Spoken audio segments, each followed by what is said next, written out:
जय हिंद साथियों, मैं आनंद चौहान एक बार फिर से आप सभी का हार्दिक स्वागत करता हूं आपके अपने यूट्यूब चैनल टीचिंग विद आनंद चौहान में। तो एक बार सभी प्यारे दोस्त जल्दी से लाइव आ जाइएगा।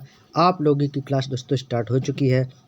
आप लोगों की सामान्य ज्ञान येलो बुक की क्लास दोस्तों स्टार्ट हो चुकी है, जिसमें दोस्तों हम पढ़ने वाले हैं भूगोल। और निरंतर दोस्तों हम इस बुक को पेज बाय पेज कंप्लीट करते जा रहे हैं और दोस्तों धीरे धीरे आगे की ओर बढ़ते जा रहे हैं।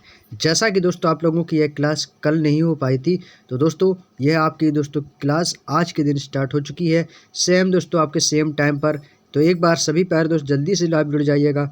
आप लोगों की क्लास दोस्तों स्टार्ट हो चुकी है। जो लोग अभी तक दोस्तों क्लास में नहीं आ पाए हैं, तो एक बार दोस्त सभी प्यारे दोस्त वीडियो की लिंक को दोस्तों उन सभी दोस्तों में शेयर कर दीजिएगा जो दोस्त कॉम्पिटिटिव एग्ज़ाम की तैयारी कर रहे हैं। तो चलिए दोस्तों एक बार जल्दी से लाइव आ जाइएगा। दोस्तों आज जो हमारी येलो बुक की दोस्तों 42वीं क्लास स्टार्ट होने जा रही है। अब तक की दोस्तों हमारी 41 क्लासें हो चुकी हैं, जो कि आपकी सभी वीडियोस आपकी प्लेलिस्ट में पड़ी हुई हैं। तो जाके आप दोस्तों सभी जिन लोगों ने अभी तक उन वीडियो को नहीं देखा है, तो आप प्लेलिस्ट में जाके उन वीडियो को ज़रूर देखिएगा। आप लोगों की प्रतियोगी परीक्षाओं में बहुत ही ज़्यादा दोस्तों महत्वपूर्ण रहने वाली हैं। तो एक बार सभी पर दोस्त वीडियो को लाइक भी करते जाइएगा। वीडियो को लाइक करना बिल्कुल भी मत भूलें दोस्तों। वीडियो को लाइक भी कर देंगे एक बार सभी पर दोस्त। और जो कैंडिडेट दोस्तों इस वीडियो पर पहली बार देख रहा हो, इस चैनल पर पहली बार विजिट किए हों, तो दोस्तों आप चैनल को सब्सक्राइब करके बेल आइकन को ऑन जरूर कर लीजिएगा दोस्तों, ताकि जब भी दोस्तों कोई नया नोटिफिकेशन आए तो उसका मैसेज आपके पास सबसे पहले पहुंचे। तो चलिए दोस्तों वीडियो स्टार्ट करते हैं।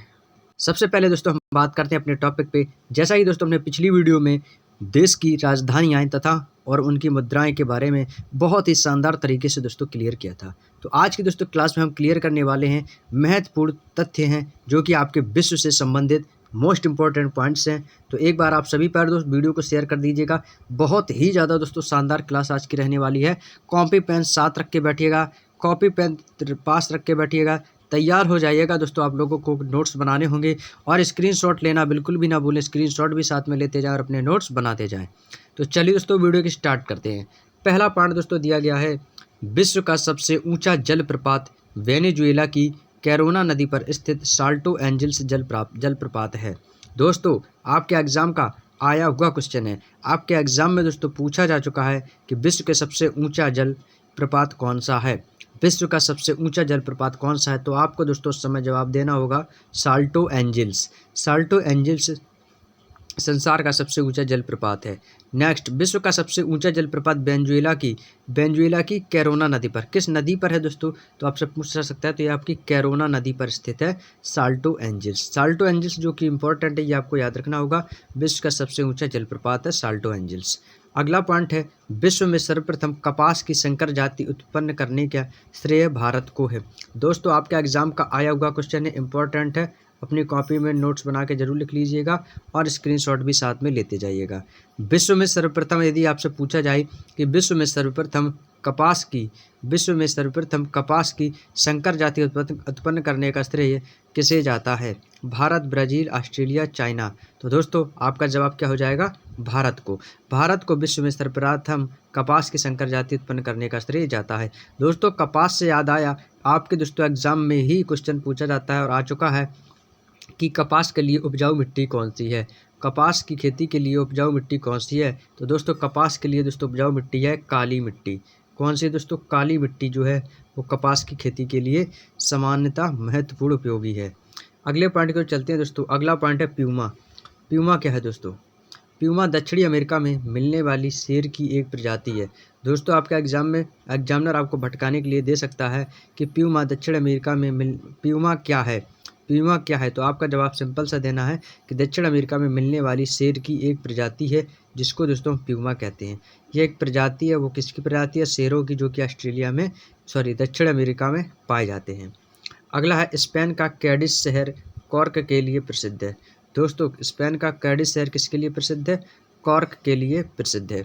अगला है दोस्तों, क्षेत्रफल की दृष्टि से विश्व का सबसे बड़ा भूअवशेषित देश कौन सा है, तो आपका जवाब हो जाएगा दोस्तों मंगोलिया।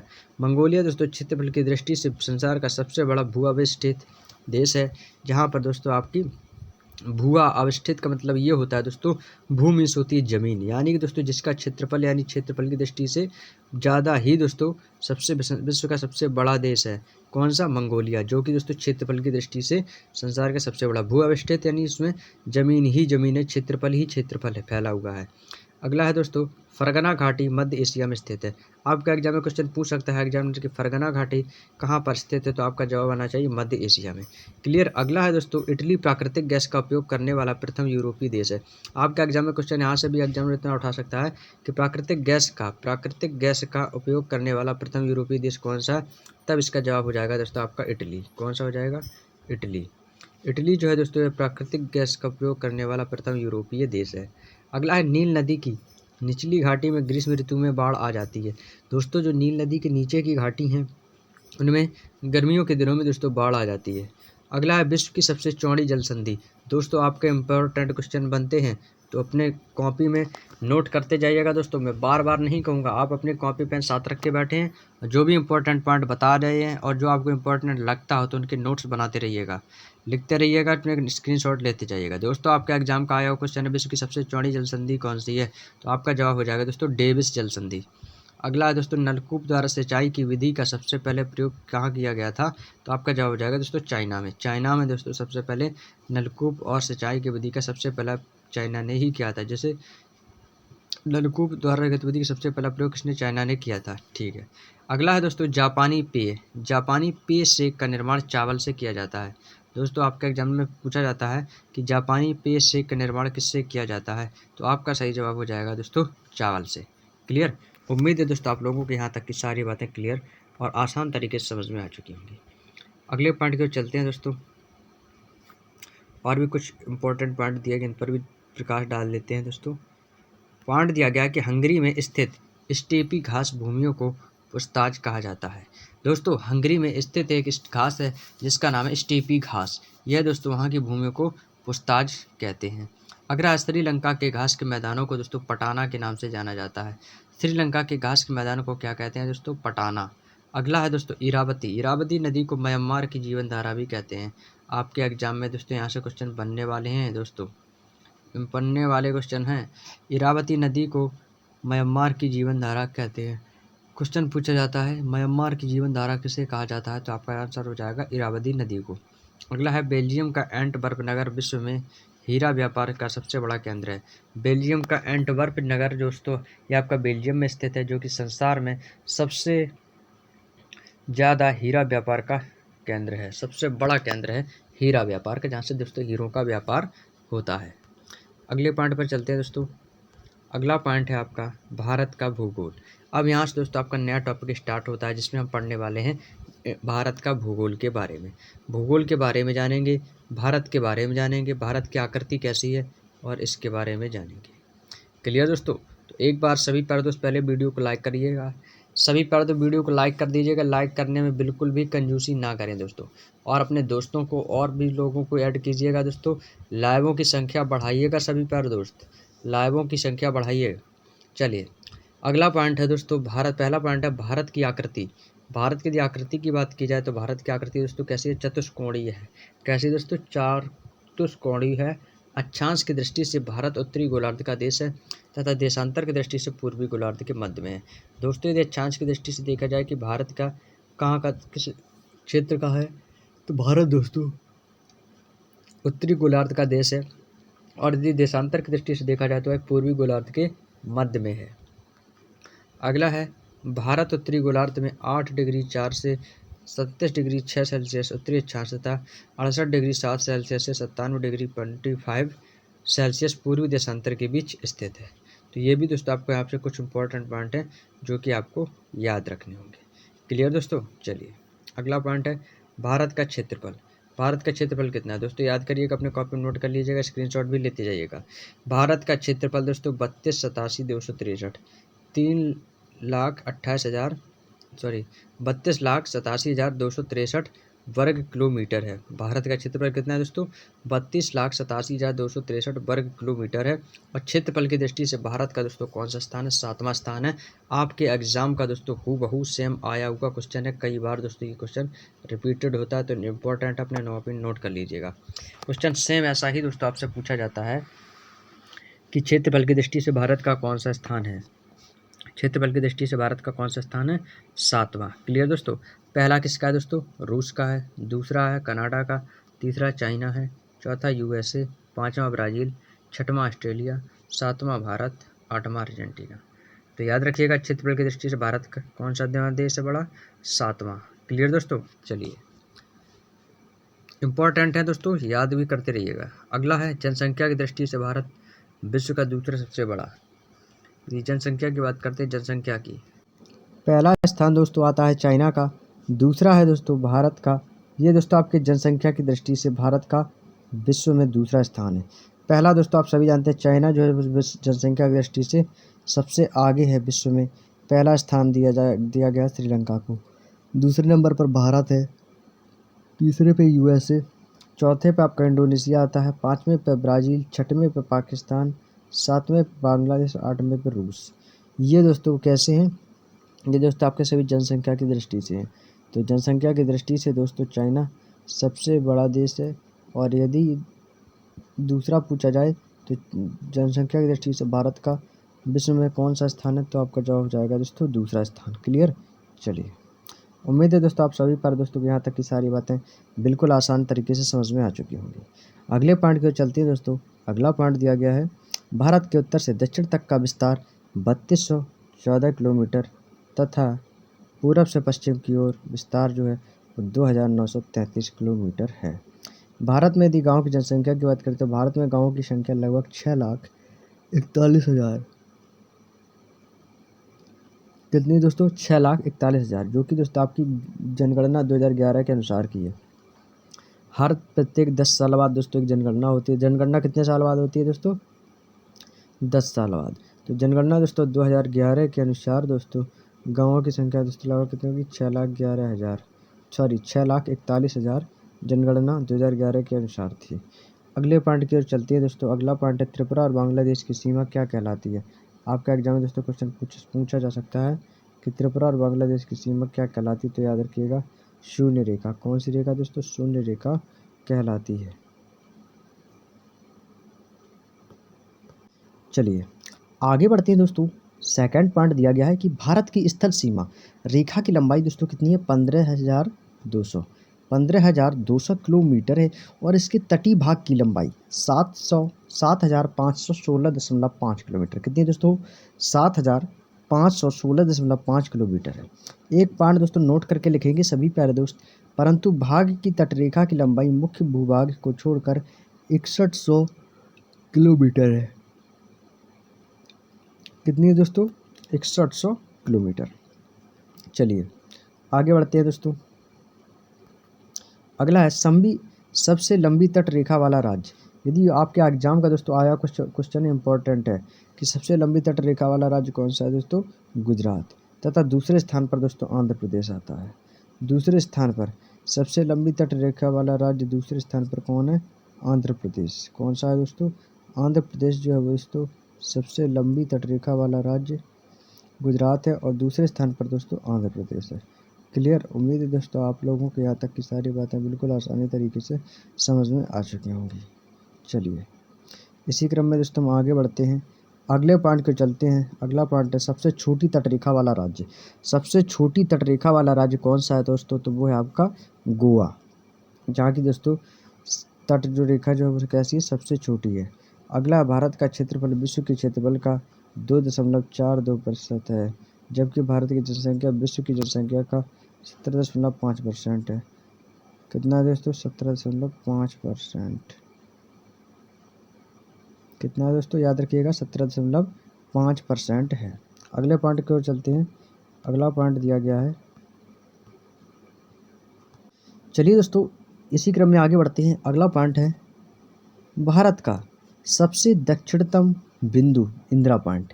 आया हुआ क्वेश्चन है एग्जाम में, इंपॉर्टेंट लगाएंगे सभी प्यारे दोस्त, इंपॉर्टेंट पॉइंट लगाएंगे इस क्वेश्चन को। और इसका स्क्रीनशॉट भी ले लेंगे। इंपॉर्टेंट लगाने के साथ साथ स्क्रीनशॉट लेंगे, अपने नोट्स में ज़रूर लिखिएगा दोस्तों कि भारत का सबसे दक्षिणतम बिंदु इंदिरा पॉइंट है। ये अंडमान निकोबार द्वीप समूह में स्थित है और इसे पहला नाम दोस्तों पिगमिलियन पॉइंट था। क्या नाम था? पिगमिलियन पॉइंट। लेकिन दोस्तों अब इसका नाम क्या कर दिया गया अपडेट करके? इंदिरा पॉइंट। यह दोस्तों भूमध्य रेखा से 876 किलोमीटर दूर है। कितनी दोस्तों? यह भूमध्य रेखा से 876 किलोमीटर दूर है। क्लियर? चलिए, उम्मीद है दोस्तों आप लोगों को, सभी प्यारे दोस्त जो भी आज क्लास को देख रहे हैं, यहाँ तक कि दोस्तों आप लोगों को सारी बातें बिल्कुल आसान तरीके से समझ में आ चुकी होंगी। तो चलिए दोस्तों, इसी क्रम में अब आगे बढ़ते हैं, आगे की ओर चलते हैं अपने नेक्स्ट पेज की ओर। नेक्स्ट पेज की ओर चलते हैं दोस्तों। चलिए अगले पॉइंट की ओर चलते हैं दोस्तों। अगला पॉइंट दिया गया है कि भारत का सबसे उत्तरी बिंदु इंदिरा कॉल है, जो जम्मू कश्मीर में स्थित है। कहाँ पे है दोस्तों इंदिरा कॉल आपका? यह जम्मू कश्मीर में स्थित है। अगला है भारत का सबसे पश्चिमी बिंदु सरक्रीक, जो कि दोस्तों आपका गुजरात में पड़ता है, और पूर्वी बिंदु वालांगू, जो कि अरुणाचल प्रदेश में लगता है। तो ये दोस्तों भारत के सबसे पश्चिमी बिंदु हैं, जो कि आपके गुजरात में और अरुणाचल प्रदेश में। अरुणाचल प्रदेश के पूर्वी भाग में वालांगू और पश्चिमी भाग में सरक्रीक है। क्लियर दोस्तों? चलिए अगले पॉइंट की ओर चलते हैं। अगला है भारत के 9 राज्य तट रेखा से लगे हुए हैं। कितने राज्य लगे हुए हैं दोस्तों? भारत के, यदि आपका एग्जाम में पूछा जाए कि भारत के कितने राज्य तट रेखा से लगे हुए हैं, तो दोस्तों आपको सिंपल सा जवाब देना है कि 9 राज्य। क्लियर? अगला है संकोच नदी असम व अरुणाचल प्रदेश के बीच की सीमा बनाती है। दोस्तों एक सीमा है संकोच नदी, असम और अरुणाचल प्रदेश के जितने भी दोस्तों एम्प्लॉई हैं,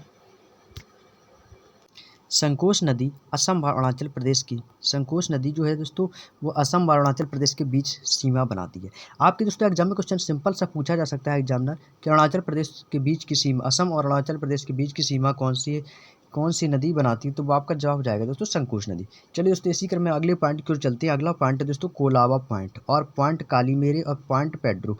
ये दोस्तों आपको तीनों पॉइंट याद रखने होंगे। इसको एक दूसरे के ब्रैकेट में हम बंद कर देते हैं ताकि दोस्तों आप इसे आसानी से दोस्तों समझ सकें। दोस्तों पहला पॉइंट दिया गया है कोलाबा पॉइंट। ये दोस्तों आपका मुंबई में स्थित है। पॉइंट कालीमारे, पॉइंट कालीमेरे ये आपका तमिलनाडु में स्थित है। और नेक्स्ट है दोस्तों पॉइंट पेड्रो। पॉइंट पेड्रो ये दोस्तों आपके जाफना श्रीलंका में स्थित है। तो यह आप दोस्तों तीनों पॉइंट याद रखिएगा। आपसे दोस्तों एग्जाम में कभी भी कुछ भी पूछ सकता है कि कोलाबा पॉइंट कहाँ पर स्थित है? मुंबई। पॉइंट कालीमेरे कहाँ पर स्थित है? तमिलनाडु। पॉइंट पेड्रो कहाँ पर स्थित है? जाफना श्रीलंका में। जाफना ना दे तो आपको दोस्तों सिंपल सा श्रीलंका भी दे सकता है। चलिए अगले पॉइंट को चलते हैं दोस्तों। अगला है बुर्जिल, बुर्जिल दर्रा, जिसको बोलते हैं बुर्जिला दर्रा। बुर्जिला दर्रा भी श्रीनगर को गिलगित से जोड़ता है दोस्तों। काफ़ी दोस्तों नए क्वेश्चन आपको देखने को मिलेंगे जो कि आपके एग्जाम के लिए इम्पोर्टेंट मायने रखते हैं। अगला है दोस्तों बुर्जिला दर्रा, जो श्रीनगर को दोस्तों किससे जोड़ता है? गिलगित से जोड़ता है। बुर्जिला दर्रा किससे जोड़ता है? श्रीनगर को गिलगित से। अगला दोस्तों सिपकीला दर्रा, यह भी आपका शिमला तथा तिब्बत को जोड़ता है। सिपकीला दर्रा जो है दोस्तों वह शिमला और तिब्बत को जोड़ता है। अगला है यांग्याप, यांग्याप दर्रा के पास दोस्तों ब्रह्मपुत्र नदी भारत में प्रवेश करती है। यांग्याप एक दर्रा है दोस्तों, उसी के पास दोस्तों ब्रह्मपुत्र नदी जो है वो भारत में प्रवेश करती है। क्लियर दोस्तों? कुछ ज़्यादा नहीं समझना है, ज़्यादा डीपली नहीं जाना है। यहाँ पे हम आपको जहाँ भी हमें डीपली की ज़रूरत होगी वहाँ हम आपको डीपली लेके चलेंगे, ज़्यादा से ज़्यादा समझाने की कोशिश करेंगे। और जहाँ पे मुझे लगता है कि हाँ ये आपके लिए बस इतना ही इंपॉर्टेंट है तो बस उतना ही हमें फोकस करना है। अगला है दोस्तों जोजिला दर्रा, तो दिमाग को कंसंट्रेट कर लीजिएगा, यह पॉइंट आप लोगों के लिए इंपॉर्टेंट है। जोजिला दर्रा का निर्माण दोस्तों किस नदी से हुआ है? आपका एग्जाम में पूछा जाता है कि जोजिला दर्रा का निर्माण किस नदी से हुआ है? तो आपका जवाब हो जाएगा दोस्तों सिंधु नदी से। सिपकीला दर्रा सतलज नदी पर बना हुआ है। जयलेपला दर्रा ये आपका तिस्ता नदी पर बने हुए हैं। ये जितने भी दर्रे हैं ये सभी आपके सतलज नदी के किनारे स्थित हैं। जयलेपला आपका तिस्ता नदी के किनारे स्थित है।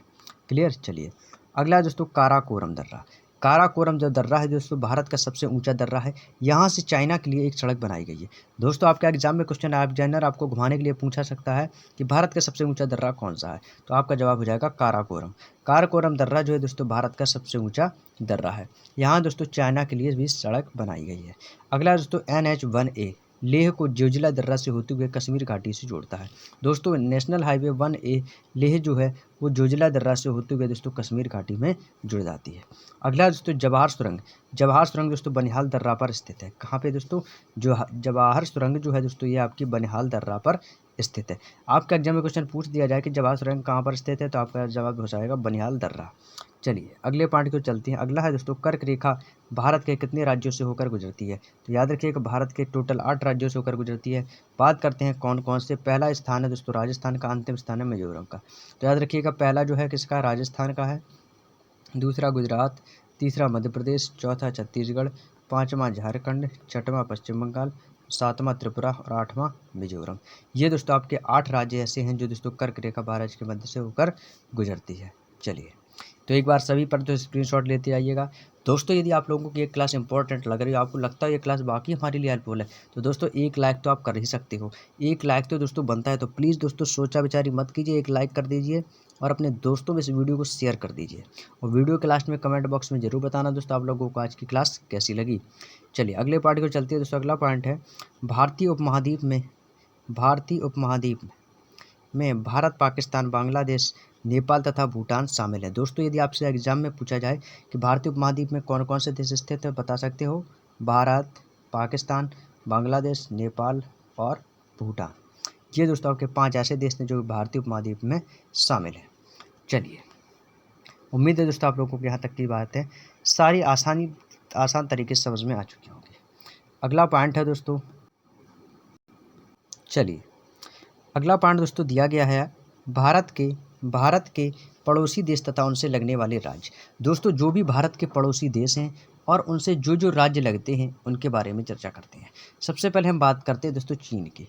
चीन कैसा है दोस्तों, भारत का पड़ोसी देश है जो कि जम्मू एंड कश्मीर, हिमाचल प्रदेश, उत्तराखंड, सिक्किम और अरुणाचल प्रदेश से सीमा साझा करता है। ये दोस्तों उनसे लगने वाले राज्य हैं जो कि दोस्तों ये चाइना बॉर्डर के पास रखते हैं। जैसे कि जम्मू कश्मीर आपका चाइना बॉर्डर पे, हिमाचल प्रदेश, उत्तराखंड, सिक्किम, अरुणाचल प्रदेश, ये जितने भी दोस्तों आपके ये राज्य हैं ये सभी दोस्तों आपके चाइना से लगे हुए हैं। अगला है दोस्तों आपका पाकिस्तान दोस्तों जम्मू कश्मीर, पंजाब, राजस्थान और गुजरात, ये दोस्तों 3 राज्यों से के साथ साझा करता है। अगला पॉइंट है दोस्तों अफगानिस्तान दोस्तों जम्मू कश्मीर, इसको दोस्तों गुलाम कश्मीर भी कहते थे, एंड के जम्मू कश्मीर से संबंधित है। जम्मू कश्मीर राज्य से ये अफगानिस्तान का जो सीमा है ये दोस्तों आपस में सम्मिलित है। अगला है दोस्तों भूटान जो है दोस्तों ये आपका सिक्किम, असम, पश्चिम बंगाल और अरुणाचल प्रदेश जैसे राज्यों से सीमा साझा करती है। अगला पॉइंट है म्यांमार दोस्तों आपका अरुणाचल प्रदेश, नागालैंड, मिजोरम और मणिपुर। कौन कौन से, अरुणाचल प्रदेश, नागालैंड, मिजोरम और मणिपुर जैसे राज्यों से म्यांमार जो है आपका लगा हुआ है, इन्हीं राज्यों से सीमा साझा करता है। अगला नेपाल जो कि उत्तर प्रदेश, बिहार, बंगाल, सिक्किम और उत्तराखंड जैसे राज्यों से सीमा साझा करता है। अगला है दोस्तों आपका बांग्लादेश जो कि असम, मेघालय, मिजोरम, त्रिपुरा और पश्चिम बंगाल जैसे राज्यों से सीमा साझा करता है। उम्मीद है दोस्तों आप लोगों को यहाँ तक की सारी बातें समझ में आ चुकी होंगी। अगले पॉइंट की ओर चलती है कि भारत में कुल कितने राज्य हैं। तो दोस्तों याद रखिएगा भारत में दोस्तों कुल कितने राज्य हैं, 17 राज्य पड़ोसी देशों की सीमा से लगे हुए हैं। भारत के कुल दोस्तों 17 राज्य ऐसे हैं जो कि पड़ोसी देशों की सीमाओं से लगे हुए हैं। अगला है पड़ोसी देशों की सीमाओं से लगने वाले सबसे लंबे राज्य। यदि बात करते हैं कि पड़ोसी देशों से जो भी दोस्तों सीमाएँ लगी हैं उनमें से सबसे लंबे राज्य कौन कौन से, दोस्तों सबसे पहला आपका बांग्लादेश। कौन सा है दोस्तों, बांग्लादेश। यह दोस्तों आपका कौन से राज्य से लगता है दोस्तों, बांग्लादेश जो है आपका पश्चिम बंगाल से दोस्तों साझा करता है। चीन दोस्तों आपका जम्मू कश्मीर से, पाकिस्तान आपका राजस्थान से, नेपाल आपका है दोस्तों बिहार से और म्यांमार है दोस्तों आपका मिजोरम से। ये दोस्तों आपसे सीमाओं से लगे हुए राज्य हैं। कौन कौन से, बांग्लादेश, चाइना, पाकिस्तान, नेपाल, म्यांमार, भूटान, अफगानिस्तान जो है दोस्तों ये जम्मू कश्मीर और गुलाम कश्मीर के नाम से भी जाना जाता है। तो ये दोस्तों कुछ आपके जो पड़ोसी देश उनकी सीमाओं से लगने वाले जितने भी दोस्तों राज्य थे उनके बारे में दोस्तों हम चर्चा बहुत ही बेहद शानदार तरीके से कर चुके हैं। अगले पॉइंट की ओर चलते हैं दोस्तों, भारत की जलीय सीमा की यदि बात करते हैं तो भारत की जलीय सीमा कुल कितने देश हैं दोस्तों, 7 देश हैं। कुल 7 देश हैं। कौन कौन से, पहला पाकिस्तान, श्रीलंका, मालदीव, म्यांमार, थाईलैंड, बांग्लादेश और इंडोनेशिया। ये आपके 7 ऐसे देश हैं दोस्तों जो कि भारत की जलीय सीमाओं से साझा करते हैं। बहुत ही ज़्यादा इंपॉर्टेंट पॉइंट है, तो एक बार सभी पर इसका स्क्रीनशॉट ले लेंगे। स्क्रीनशॉट लेने के साथ साथ वीडियो को लाइक करना भी ना भूलें। वीडियो को लाइक करते जाइए, जो भी कैंडिडेट जुड़ रहे हैं दोस्तों वो वीडियो को लाइक करके जाएं और वीडियो के लास्ट में कमेंट बॉक्स में जरूर बताना आज की क्लास आप लोगों को कैसी लगी। भारत के दोस्तों जो जलीय सीमा से साथ कौन कौन से हैं? पाकिस्तान, श्रीलंका, मालदीव, म्यांमार, थाईलैंड, बांग्लादेश और इंडोनेशिया। अगला है दक्षिण में भारत श्रीलंका से पाक जल संधि तथा मन्नार की खाड़ी के द्वारा अलग होता है। अगला है जाफना, जो कि श्रीलंका में स्थित है। श्रीलंका से एलिफेंटा दर्रा द्वारा जुड़ा हुआ है। कहाँ से दोस्तों? एलिफेंटा को कहाँ है? औरंगाबाद, महाराष्ट्र में। चलिए अगला है भारत का निकटतम पड़ोसी समुद्री देश कौन सा है? भारत का निकटतम पड़ोसी समुद्री देश कौन सा है? तो दोस्तों आपका सिंपल से जवाब है श्रीलंका तथा इंडोनेशिया। श्रीलंका तथा इंडोनेशिया आपके भारत के जो है निकटतम पड़ोसी समुद्री देश हैं, जो आप कहाँ पे दोस्तों? श्रीलंका तथा इंडोनेशिया। अगला दोस्तों भारत का मानक समय इलाहाबाद के निकट मिर्जापुर से गुजरने वाली 82.5 पूर्वी देशांतर को माना गया है। कौन सा दोस्तों? 82.5 पूर्वी देशांतर को माना गया है। अगला है 82.5 पूर्वी देशांतर रेखा भारत के 5 राज्यों से होकर गुजरती है।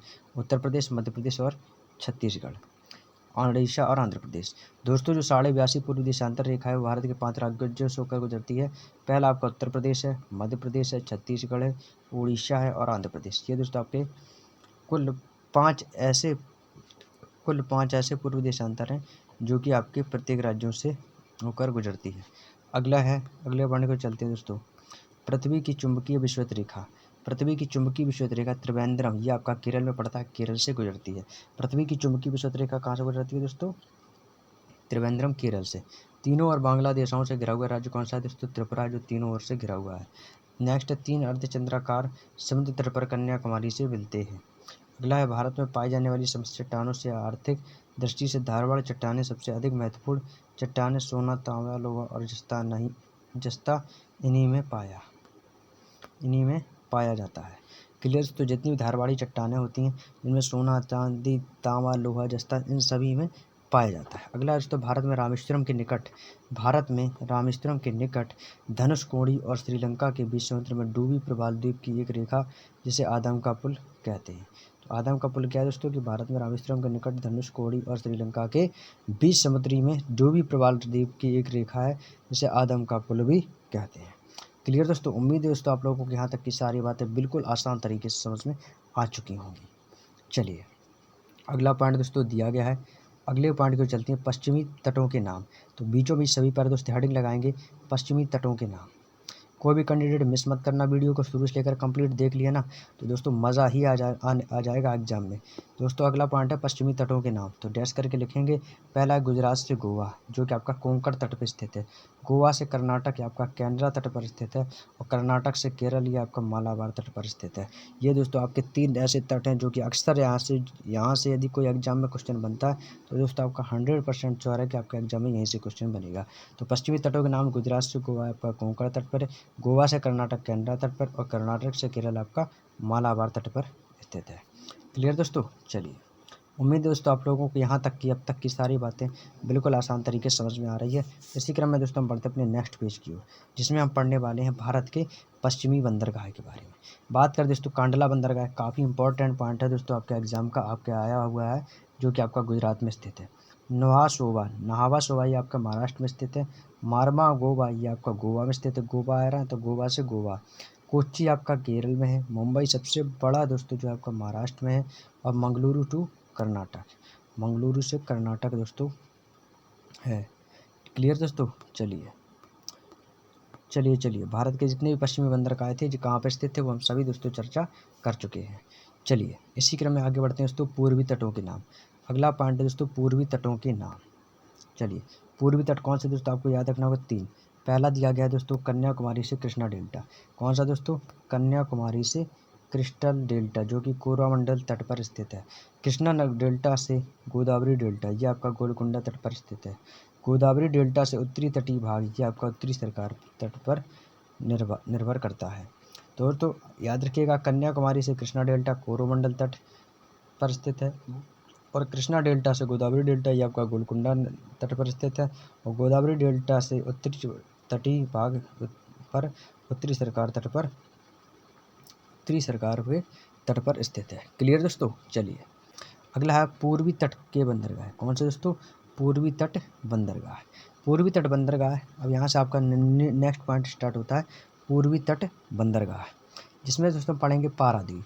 पारादीप दोस्तों ये आपका उड़ीसा में बंदरगाह स्थित है। पारादीप एक दोस्तों बंदरगाह है जो कि आपका दोस्तों उड़ीसा में स्थित है, जो कि पूर्वी तट के बंदरगाह कहे जाते हैं। पारादीप यह पूर्वी तट में उड़ीसा में स्थित है। एन्नौर आपका तमिलनाडु में स्थित है। विशाखापट्टनम आंध्र प्रदेश में स्थित, जो कि सबसे गहरा है। तूतीकोरिन आपका तमिलनाडु है। चेन्नई आपका दोस्तों तमिलनाडु है। ये जितने भी दोस्तों पूर्वी तट के बंदरगाह थे ये सभी दोस्तों आपके कुछ तमिलनाडु में, कुछ उड़ीसा में। अगला है कोलकाता। कोलकाता दोस्तों आपका पश्चिम बंगाल से है। क्लियर दोस्तों। अगला है लैगून झील। लैगून झील दोस्तों आपकी चिल्का झील उड़ीसा में स्थित है। पुलिकट झील तमिलनाडु। कोलेरू झील आंध्र प्रदेश। अब तक का दोस्तों मोस्ट इंपॉर्टेंट लगाएंगे सभी प्यारे दोस्त। ये तीनों क्वेश्चन आपके दोस्तों एग्जाम में पूछे जा चुके हैं। ये तीनों क्वेश्चन आपके एग्जाम के आए हुए क्वेश्चन हैं। ये सेम दोस्तों आपके क्वेश्चन ऐसी प्रकार से ही पूछे जाते हैं। क्लियर। चलिए अगले पॉइंट को चलते हैं। अगला है दोस्तों भारत की प्रमुख झीलें। भारत की प्रमुख झीलों की ओर हम पहुंच चुके हैं दोस्तों। चलिए दोस्तों आज की जो क्लास हम यहीं पे रखेंगे, और जब भी दोस्तों आपकी नेक्स्ट क्लास स्टार्ट होगी तो ये लगभग दोस्तों आपकी आज की क्लास आधे घंटे की ही रहेगी। सोचता था तो कि आपको 1 घंटे की ये क्लास करवा दूं, लेकिन दोस्तों अर्जेंट काम होने की वजह से दोस्तों आपकी क्लास को जो यहीं तक रखते हैं। ये करीब दोस्तों आपके आधे घंटे की क्लास है दोस्तों।